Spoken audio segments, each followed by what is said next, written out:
yaumi idin wa huwa yaqul hubus pushkar ay bila tidak. Ketika ada orang silaturahmi kepada Sayyidina Ali, ternyata Sayyidina Ali lagi makan roti, agak masih datang. Orang Arab kan makan roti ini bukan kayak kita. Kalau kita rotinya tebal-tebal, dia rotinya tipis-tipis. Rotinya orang Arab itu tipis-tipis. Kalau kita umroh, kita haji, pagi-pagi kita nyari makan itu nggak ada nasi. Kita masuk ke rumah makan gitu yang udah buka pagi-pagi itu kita nasi itu nggak bakalan ada. Nasi yang panjang, nasi yang pendek itu nggak bakalan ada di sana. Adanya roti. Roti itu roti kayak apa? Lebar-lebar, tipis, lebar-lebar. Ada lagi kalau yang tebal, yang gede buat lempar aci mati acinya. Dia rotinya begitu dia, rotinya tipis. Jadi Ali makan roti itu tanpa adanya daging. Biasanya kalau kita makan roti itu ada daging cincang atau telur di kayak telur bikin di oseng gitu. Nah, ada tuh. Jadi Ali makan roti itu. Bayangin seorang akhirul mukminin, kunci Baitul Mal ada di kanan dia, tapi makannya cuma roti. Faqala ya amirul mukminin, ini orang yang datang ngomong sama amirul mukminin. Hari raya sore ini, hari raya Idul Fitri. Hadzal yaum yaum Eid wa anta ta'kul hadzal khubuz. Ya amirul mukminin, ini hari raya. Masa hari raya makan begitu? Ada opor, ada ketupat, roti impor. Makan begitu. Ini hari raya. Coba bapak-bapak kemarin hari raya rumahnya kayak gimana? Oh, apa aja ada. Opor lain, semur lain, ayam lain, ketupat lain, benar ya? Ini kalau sama mana ayam terus beda gitu. Banyak apa aja ada. Iya kalau kami dulu ini hari raya cuma roti. Apa jawab Amirul Mukminin Ali bin Abi Thalib? Jika ditanya seperti itu, hadzal yaum la na'id. Iya benar, hari ini adalah hari Idul Fitri. Godan la na'id. Besok juga hari raya buat saya, buat kami. Kullu yaumin la na'sillah ta'ala fi wa huwa la na'id. Setiap hari kita tidak bermaksiat kepada Allah, itu adalah hari raya buat kita.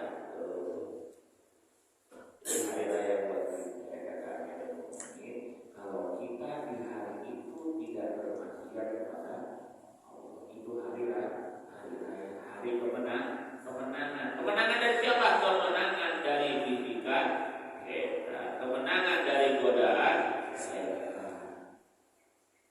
Kata beliau hari raya itu bukan koya-koya, bukan hari raya. Kalau kita tak bermaksiat, itu hari raya. Benar ini hari raya Idul Fitri.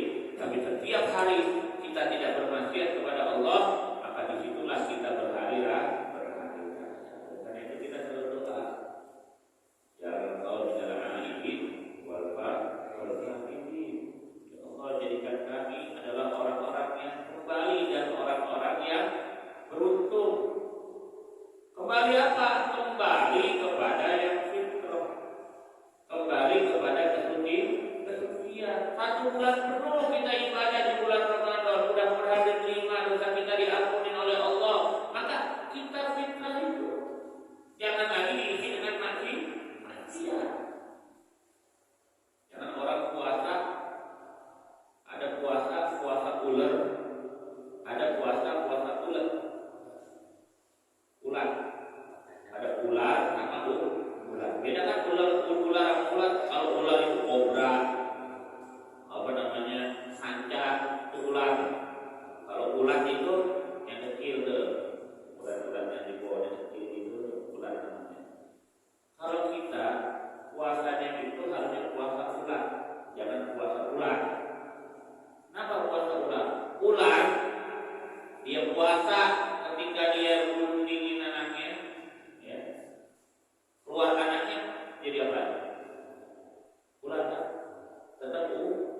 Maksudnya apa?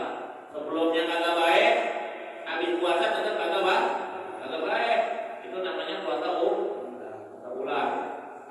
Tapi kalau puasa bukan, coba ada bohong, rambutan, ada bulan tuh, gilanan kayak gitu. Berani kami kan? Berani.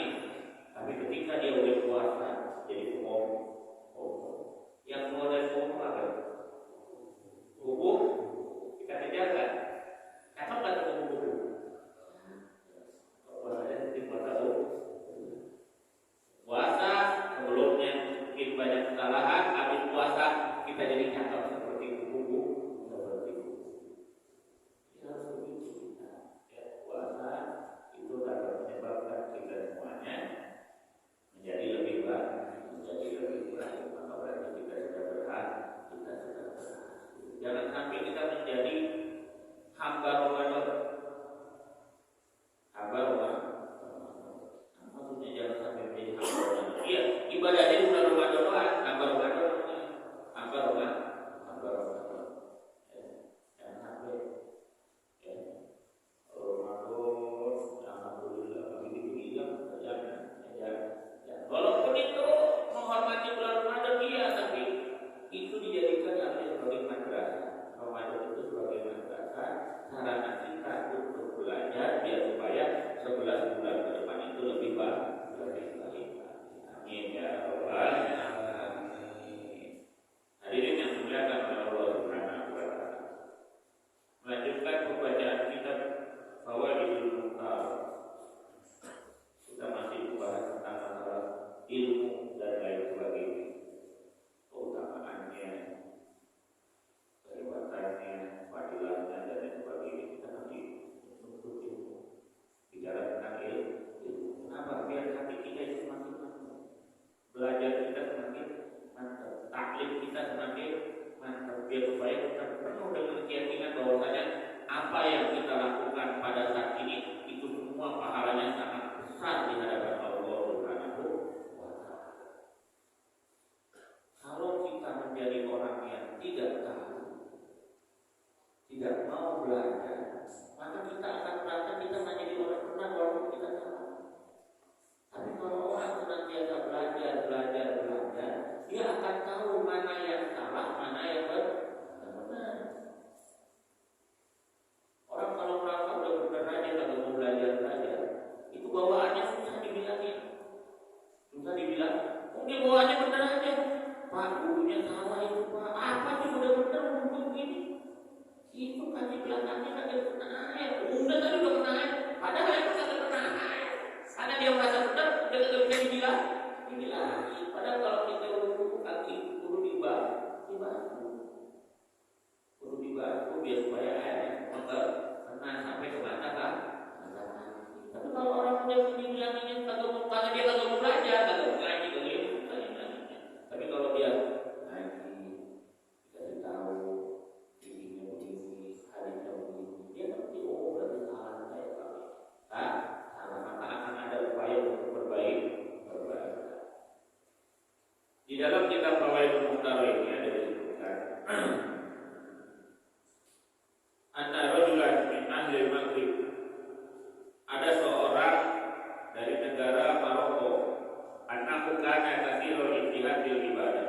Ini orang ibadahnya rajin ibadahnya. Ibadahnya tiap malam rajin ibadah. Ibadah doang. Ilmunya adalah ibadah. Wa annahu ishtara atanan. Dia beli 1 ekor himan. Ada himan itu di bawah kuda. Bukan kuda, ada himan itu keledai. Bukan kedelai. Antara keledai sama kedelai. Kalau keledai bisa diturunkan, kalau kedelai itu buat bikin harganya dari mana? Ini orang punya beli kedelai. Walau dia tak milu habisnya, tapi dia nggak gunain apa-apa. Nih punya keledai, ya udah. Ada pakai buat ngangkut bara, kagak hitungan, kagak pas.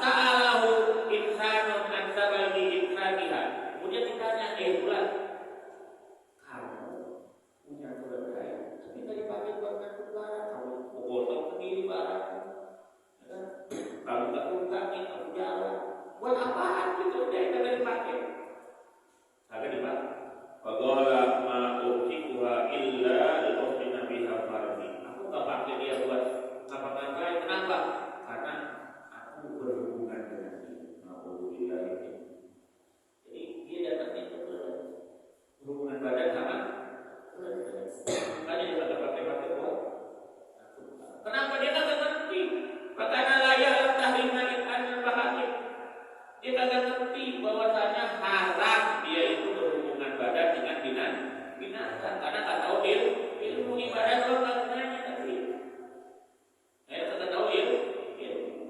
Pada ma'arafahu bitahrimi baka buka ketika dia tahu itu haram anjir dia tobat. Kenapa bisa seperti itu? Karena dia ahli ibadah. Karena dia nggak tahu ilmu. Dia ahli ibadah tapi nggak mau belajar. Dia sholat padahal sholatnya agak baik. Gimana kok sholat nggak bisa? Iya dia sholat, dan orang sholat dia sholat. Ya kan? Wudunya dia nggak benar. Kemudian wudu sholat dia nggak tahu mana yang memandikan, mana yang dan sebagainya dia nggak ngerti. Akhirnya sholatnya jadi tidak. Karena baru naik di orang lain dalam wudu dan tintina sana. Ada orang yang tidak membalu kepalanya, ya, mengusap kepala. Dia tidak mengusap kepalanya ketika berwudu selama 60 tahun. Kenapa? Karena dia akan itu sunnah. Padahal mengusap kepala itu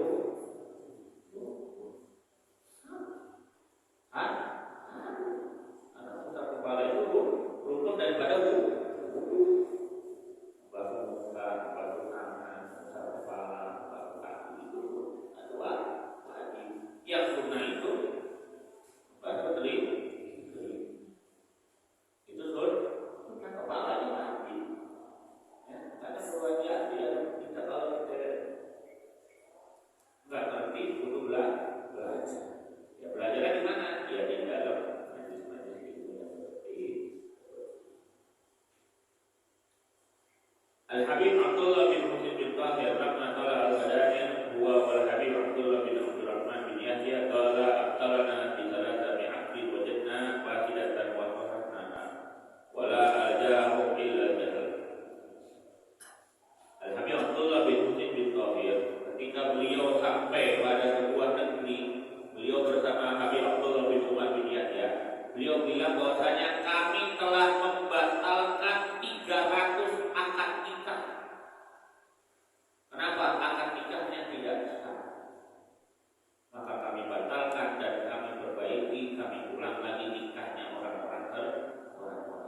Bayangin, di suatu negeri sampai 300 orang akad nikahnya tidak sah. Kok bisa Ustaznya? Bisa aja. Kadang-kadang dia sembarangan nyari wali. Wali itu sangat penting dalam pernikahan itu. Wali dalam pernikahan itu sangat penting. Kalau nggak ada wali, nggak jadi nikahnya. La nikaha illa biwaliyin. Tidak sah nikah itu kecuali dengan wali. Sampai kalau orang kagak punya wali, dia akan jadi wali. Walinya itu adalah sultan atau pemimpin. Namanya wali ini. Wali itu tetap harus ada dalam pernikahan. Dalam akad nikah, wali itu harus ada. Itu bapaknya bertinggal, ngomong bertinggal, mamanya bertinggal, saudara laki-laki nggak ada. Ya, kemana dia nikah? Dia jadi maksudnya orang bulunya. Kalau ada walinya, itu penghulu walinya. Namanya wali nikah, tetap ada walinya.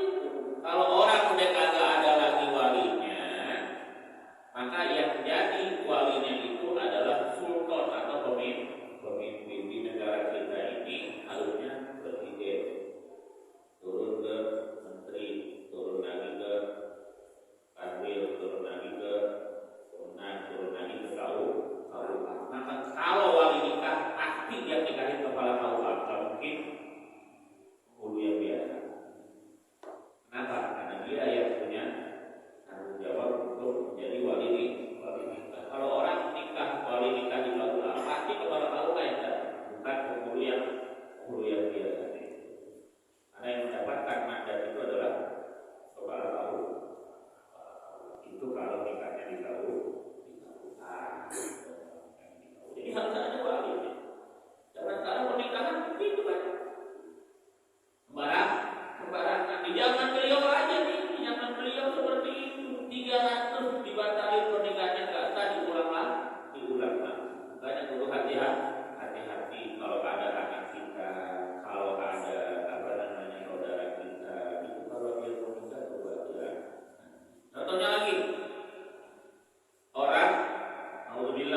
dari ada laki-laki perempuan hamil duluan, usia kandungannya udah gede, kemudian baru nikah. Berarti ini anak yang lahir nanti, kalau dia perempuan, walinya bukan bapak. Kenapa? Karena dia nikahinnya setelah kandungannya lebih daripada 40 bulan. Walinya dia sudah ikut nasabnya kepada ibu. Ketika nih anak yang dilahirkan udah gede, perempuan, kemudian bapaknya yang nikahin, bapaknya yang jadi walinya, sah nggak pernikahannya? Yang harus jadi walinya adalah kepala tahu atau walihan. Ketika orang kagak ngerti, alhamdulillah ada kejadian seperti itu, bapaknya kagak ngerti, ibunya kagak ngerti, keluarganya kagak ngerti, anaknya lahir perempuan, gede anaknya dinikahin sama bapak, jadi walinya bapaknya jadi walinya. Nikah anakku perempuan sah nggak? Nggak sah kan? Anak yang lahir dari pernikahan nggak sah, bagaimana hukumnya? Akhirnya semuanya jadi pernikahannya tidak sah. Kalau tidak sah kan berarti apa?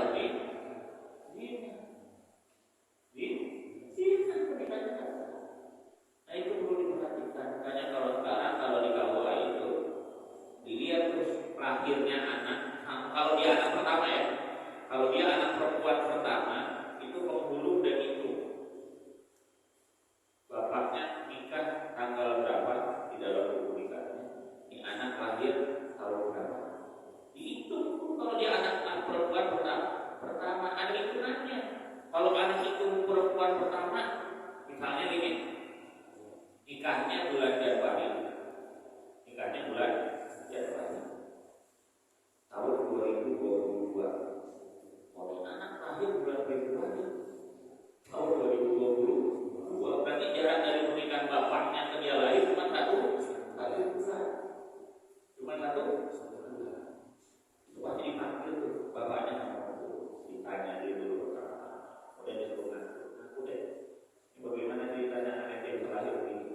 Nah, kalau dia di saat itulah harusnya seorang ayah ngakuin kesalahannya, biar supaya anaknya nanti pernikahannya jadi sah. Oh begini, oke kalau begitu ente nggak usah nikahin, nanti dia nikahin kepala tahu jadi walilah.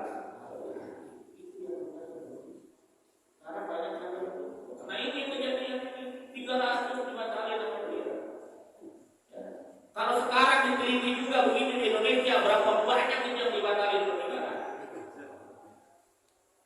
Makanya perlu hati-hati. Dan sekarang penghulu dan banyak yang begitu caranya, biar supaya tidak lagi terjadi anak itu nikahnya tidak sudah ada hitungannya, sudah ada caranya untuk menghitung itu, sudah ada caranya. Nah itu maksudnya apa? Kita harus belajar. Ketika kita sudah belajar, kita sudah mengetahui hukum tersebut, maka kita akan menerapkan hukum itu dengan baik dan benar.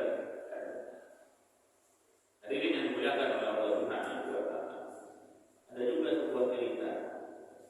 Kalau cerita ini, ya namanya cerita, bisa benar bisa enggak. Tapi jadi pelajaran buat kita. Ceritanya Abu Nawas.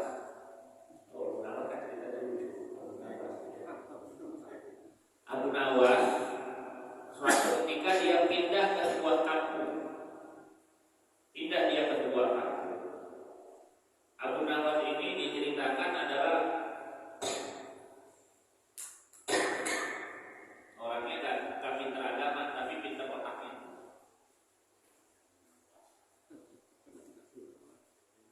Ilmu agamanya gak pintar ceritanya. Tapi otaknya pintar gitu. Waktu ketika ada orang meninggal dunia, namanya Abu Nawas, itu dari Arab, pindah ke Jawa, Purworejo, pindah ke Jawa Purworejo. Namanya orang Arab berpakaiannya, pakai gamis, pakai imamah, pakai toga, ya kan? Namanya orang Arab. Pindahlah ke sono. Suatu ketika kiai, ustaz yang ada di kampung itu lagi pada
Nggak mau dia kenapa nggak bisa keluar. Tuhan yang paling pas untuk jadi ya dia paling hebat pakaiannya. Ya kan? Jadi karena orang melihat dari pakaiannya gitu. Itu jadi imam. Udah dia orang yang makan padahal orang yang makan itu padahal pada ngaji dia, cuma karena dia melihat penampilan Abu Nawas paling hebat disuruh jadi imam. Jadi dari imam. Jika dia jadi imam, takbir. Oh benar nih kata Muhammad. Takbir. Allahu Akbar. Namanya siap-siap kan kagak pakai suara. Kagak pakai suara. Abu Nawas baca Al-Fatihah. Baca surah. Dia ruku. Allahu Akbar ruku. Nah zaman di belakang bingung. Ini sholat sunatnya pakai ruku. Tapi kan gak bisa protes. Agak bisa. Orang sholat ngikutin aja jangan di belakang ruku. Mazhab baru jangan ruku sujud sampai dua rakaat. Tapi itu habis salam jamaah kan jadi protes. Tuhan, kok Tuhan sholatnya pakai ruku, pakai sujud, pakai salam nih? Duduk kok gimana Ustaz? Kenapa disuruh salah Tuhan? Hah? Dia pura-pura nanya tadi. Emang biasanya di sini bagaimana kalau sholatnya? Kagak pakai gitu-gituan Tuhan. Cuma takbir 4 kali, habis itu salamnya juga berdiri, nggak pakai duduk. Nah ini dapat Tuhan pakai duduk ya begini, lalu dalam masalah yang aja. Anaknya walaupun nggak ngerti agama anaknya. Sebentar, itu kan biasanya mayit yang biasa di sholat di sini begitu. Itu mayit dosanya dikit, yang ini mayit dosanya banyak. Karena dosanya banyak, ini pakai ruku, pakai dia tetap kalah juga. Padahal tak berilmu, kan sebenarnya tapi kalau dia mau pakai ini, walaupun tak berilmu, tapi lah ini di jalan. Kalau mau kalah juga, jadi pakai ruku, pakai sujud katanya karena dosanya bang. Ada kata benar itu, kagak bang? Maksudnya apa? Kalau kita udah belajar, kita udah ngerti, maka ketika ada kesalahan daripada orang-orang yang melakukan kesalahan, kita bisa kasih tahu. Disitulah namanya amar ma'ruf. Jadi amar ma'ruf itu ngajarin orang itu bukan dari ustaz doang, bukan kiai doang, bukan semua kita. Kalau kita tahu ada kesalahan kita bilangin. Bilangnya secara baik-baik. Bil hikmati wal mau'izatil maka dengan cara itulah kita juga termasuk menjadi orang yang mana kita ini adalah sebagai orang yang mengamalkan ilmu. Ada sebuah hadis dari Abi Waqid alaih anna Rasulullah sallallahu alaihi wasallam bainama huwa jalisun fil masjid wan nasu ma'ahu aqbala salatun nafar. Ketika Nabi duduk di masjid dan manusia berada bersama mereka, sahabat-sahabat bersama mereka, datang 3 orang. Nabi lagi ngajarin sahabat, datang 3 orang lagi. 3 orang laki-laki, 3 orang. Fa aqbala isnan ila Rasulillah sallallahu alaihi wasallam wa dhahaba wahid. Datang 3 orang. Yang 2 mendatangi kepada Nabi, yang satu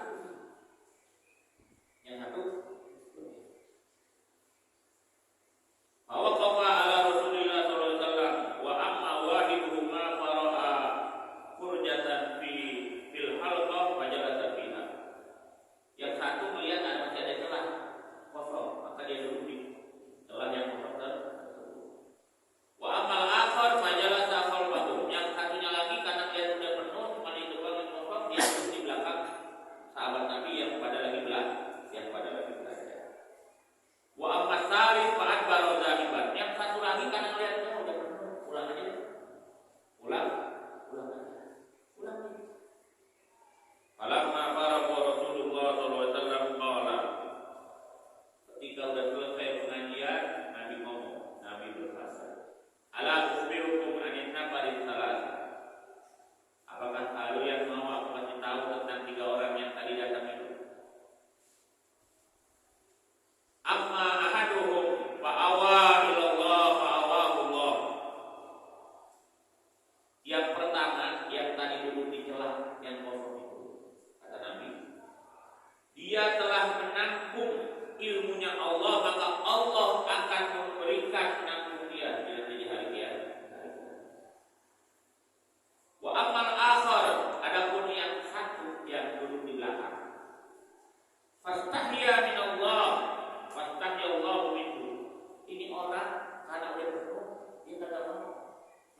malu, dia duduk di belakang. Karena dia malu kepada Allah, maka Allah akan malu kepadanya dan aibnya tidak akan dibuka di hari kiamat. Wa amal akhir fa'aradu 'anillah fa'aradallahu 'anhu. Tapi yang tiga, yang nomor tiga itu, yang dia melihat penuh, dia balik, kagak mau ikut pengajian, dia menentang Allah namanya itu. Udah ada kesempatan untuk ikut ngaji, tapi dia kagak pakai, itu namanya dia tentang Allah. Maka Allah akan menentang dia, pokoknya apa? Allah akan tidak hiraukan dia nanti pada hari kiamat. Rugi kan? Jadi kalau ada pengajian, kalau ada taklim, apa sebabnya? Jangan sampai kita menjadi penentang Allah, kecuali kita punya guru. Walaupun hujan begini, emang enakan memukul. Kalau ngikutin hawa nafsu, apalagi kalau yang punya bini baru, ya. Nanti baru nikah, yang punya bini baru nikah, kalau nikah bukan punya bini baru nambah lagi. Yang baru nikah, paling enak dia, hujan begini ya kan. Tapi karena keimanan, keyakinan kita pada Allah Subhanahu wa Ta'ala, harapkan pahala dari Allah Subhanahu wa Ta'ala, maka kita tetap datang kembali untuk ikuti mengaji. Kemudian Fatwa dari Habib Ahmad bin Umar bin Smith masalah dan qala law dakhala Nabi sallallahu alaihi wasallam fi manzilin wa fihi halaqatun yudarrisu yadrusu fiha al-ilmu wa yu'allimu fiha an-nas wa yadhkur fiha al-halal wal haram wa halaqatun yudkar fiha awsafun Nabi sallallahu alaihi wasallam wa fiha dhikru wiladatihi yajlisu Nabi sallallahu alaihi wasallam ila ayyi halqatain. Ditanyakan ya kepada Habib Ahmad bin Umar bin Smith, Nabi kalau masuk ke sebuah tempat, di situ ada majlis ilmu, majlis taklim, di situ ada majlis maulid, Nabi duduk di mana? Ditanyakan gitu. Ada majlis ilmu, di situ ada diterangkan tentang halal, tentang haram, tentang sholat, tentang buku, tentang macam-macam ilmu. Di satu lagi ada majlis tentang maulid. Di situ disebutkan sifat-sifat Nabi dan lain sebagainya. Maka ditanya, Nabi duduknya di mana? Bakal duduk di mana Nabi? Faqala al-Habib Ahmad yajlisu Nabi ila al-khalqati allati yu'allimu fiha an-nas wa fiha dhikrul halal wal haram wa halaqatul yudkar fiha awsafun Nabi wiladatuhu mustamil ala ilmin matlub. Nabi bakalan pilih duduk ke majlis yang di situ disebutkan halal dan haram, yang itu di situ diajarkan manusia untuk belajar. Kenapa? Karena di tempat yang majlis halal dan haram, maka di situ pula akan disebutkan sifat-sifat Nabi Muhammad Shallallahu Alaihi Wasallam. Kalau di tempat yang ini cuma maulid doang, maka di situ Nabi akan milih tetap yang ini kalau ada dosa. Walakin al-ula awkan. Jadi dua-duanya baik sebenarnya, dua-duanya baik. Tapi Nabi kalau ada dua itu pilih yang majlis ilmu. Kenapa? Karena di majlis ilmu ini juga pasti disebutkan sifat-sifat Nabi, ya kan? Nah, oleh karena itu, apa maksudnya ini?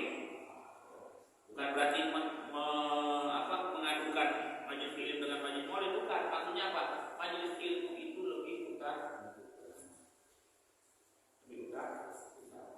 Kalau di majlis ilmu itu pasti diajarkan juga tentang sifat-sifat Nabi Muhammad Shallallahu Alaihi Wasallam. Nah, oleh karena itu kalau mengadakan kegiatan maulid jangan hanya seremonial doang, tetap di dalamnya itu harus ada ilmu. Penceramahnya harus penceramah yang ngajarin ilmu. Jangan penceramahnya ketawa doang, agak ada bekaknya. Apa yang didapatkan lucu penceramahnya? Nah, hadir maulid ditanya ilmu apa yang didapat, jawabannya lucu penceramah. Kalau yang mau lucu penceramah nggak usah undang ustaz, undang aja pelawak. Malah enak jadi ketawa terus kan. Saya punya teman Habib, jamaahnya bilang gini, nanti kalau maulid di tempat kita yang penceramahnya yang lucu tapi jangan galak-galak. Oh itu mau yang lucu, iya nanti ada cari penceramah yang lucu. Pas hari-hari saya datang kalau yang lucu, saya kaget yang ceramah itu Opik Kumis. Opik Kumis sama si Sapri teman-teman itu. Yang benar. Kagak ada. Habis banyak yang datang. Kagak ada yang suruh ceramah. Yang ceramah Opik Kumis sama sudah selesai aja. Kagak salah itu. Masa murid Opik Kumis sama Sapri yang ceramah ada habis berapa? Jamaah dia banyak. Ini lu pada. Lu kan kemarin tadi itu ya. Minta penceramahnya itu yang lucu. Tuh gua udah kasih penceramah lucu. Pelawak gua kasih. Lu minta pelawak, gua kasih pelawak. Minta ceramah yang lucu kata dia. Tapi domelin aja. Besok-besok jangan begitu kata dia. Enak kan begitu, lucu aja kagak ada ilmunya kan. Ya, namanya kita kalau majelis ilmu, majelis maulid, dia penceramahnya tentang ilmu. Kalau memang penceramahnya ada yang lucu dikit wajar, tapi bukan lucu dari awal sampai akhir. Akhirnya ketika ditanya pulang ke rumah, Bang, tadi maulid ya, iya. Penceramahnya isinya apa? Oh, pokoknya lucu dah, pokoknya lucu, udah nggak ada ilmu. Karena lucu juga ini, ya, jangan sampai ya lucu boleh, tapi harus ada ilmu, Ya, jadi itu kalau dipilih maka kita pilih majelis ilmu. Man kharja fi talabil ilmi fa huwa fi sabilillah hatta yati. Kata Nabi, siapa orang yang keluar untuk menuntut ilmu, mencari ilmu, maka dia dihitung sabilillah. Orang yang berjuang di jalan Allah sampai dia pulang. Jadi kalau kita meninggal dalam menuntut ilmu, dalam ngaji, itu dihitung orang itu matinya dalam keadaan syahid. Amin ya rabbal alamin. Enggak pakai perang. Sebagai ngangkat senjata, datang aja ke majelis ini, meninggal nantinya mati dah. Bukannya anak-anak yang di pesantren kalau ada yang meninggal itu matinya syahid mereka. Orang tuanya itu udah harus ikhlas aja. Kenapa? Mereka meninggalnya syahid dan dia yang akan menolong nanti orang tuanya di akhir. Dia akan mereka, ya Allah, saya nggak mau masuk surga dulu. Lah kenapa? Kamu kan mati syahid waktu di pesantren. Saya nggak mau masuk surga kecuali bersama bapak saya. Karena sebab bapak saya, ibu saya masukin saya ke pesantren, saya mati dalam keadaan syahid. Bapaknya dicari, diumpet di neraka, godlok, pukulin dan sebagainya. Dipanggil ke bapak, pulang masuk ke surga. Itu begini, anak lu begini gitu. Amin ya rabbal alamin. Makanya kita kalau punya anak pesantren, harus dijawab lagi zaman sekarang. Ya Allah, zaman sekarang ini udah kayak bapak tahu sendiri bagaimana tuh perilaku anak-anak di tengah-tengah kita. Kalau kita gak kasih ilmu agama, kayak apa kelakuannya pada? Bagaimana sikapnya dengan orang tua? Bagaimana sikapnya dengan yang lebih tua? Bagaimana sikapnya dengan tetangga? Bagaimana sikapnya dengan yang lebih muda? Lihatin aja masing-masing. Makanya kalau kita punya kemampuan untuk menyekolahkan anak kita di pesantren, sekolahkan anak kita di pesantren. Kalau memang agak mampu juga, sekolahin anaknya di majelis taklim yang di situ diajarkan agama. TPA, ya, TPI, masih kecil dulu. Kalau memang dia bikin suruh ngaji di masjid atau musola yang ada pengajian remaja. Kenapa? Anak itulah yang akan menyebabkan kita itu bahagia dunia akhirat. Kalau anak kita menjadi anak yang soleh dan solehah, kita bakalan kita nggak ngarepin harta anak kita, enggak. Kita ngarepin mereka berbakti kepada kita. Mau dia punya harta, mau kagak, kalau dia berbakti senang nanti. Senang. Punya duit banyak tapi nggak berbakti, enak kan? Malah disepi nanti kan?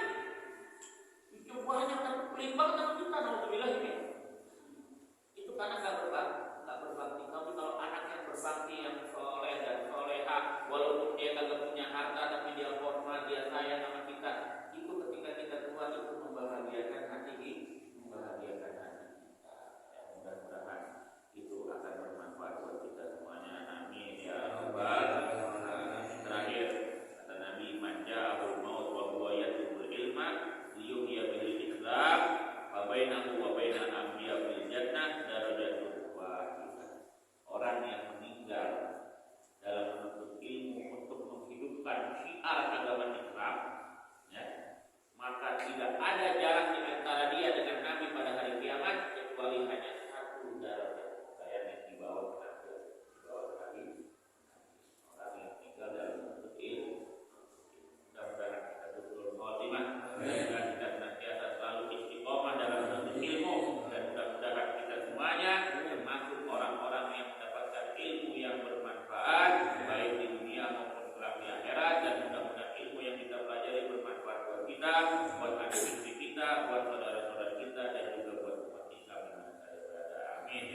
Tuhan. Ini saja yang dapat kami sampaikan pada kesempatan yang berbahagia ini. Mudah-mudahan bermanfaat. Assalamualaikum warahmatullahi wabarakatuh. Wassalamualaikum warahmatullahi wabarakatuh. Waalaikumsalam. Demikian penyampaian materi yang kami sampaikan saat pengambilan di SKG. Mungkin dari pemaparan yang kami sampaikan ada yang perlu didiskusikan atau dipertanyakan.